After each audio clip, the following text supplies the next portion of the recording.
مصطفیٰ کا ہر دور جو ہے وہ دور کا مالک محمد مصطفیٰ ہے. تو محمد مصطفیٰ تو کس چاہنے والے ہو؟ وہ محمد رسول اللہ ہے. اگر اس رسول کے چاہنے والے ہو تو پھر قرآن کے اس طریقے کی طرف آنا ہے. والذین معہ، یہ کون ہے پھر؟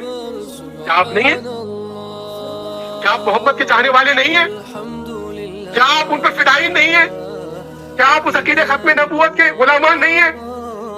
عقیدہ ختم نبوت کے منافقین بھی اس معاشرے میں موجود ہیں. عقیدہ ختم نبوت کے سیاسیان بھی اس معاشرے میں موجود ہیں. عقیدہ ختم نبوت کے مفاد پرستان بھی اس معاشرے میں موجود ہیں.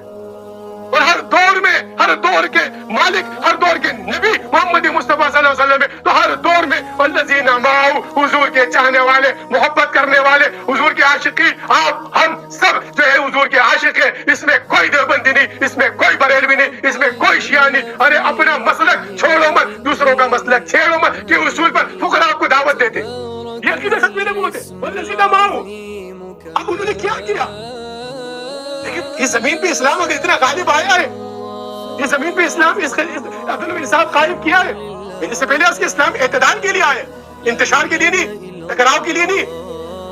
اسلام اعتدال ہے، ادب و احترام ہے، بڑے چھوٹے کی تمیز ہے. اسلام نے حقوق نسواں دیے، ماں کا ادب دیا، باپ کا احترام دیا.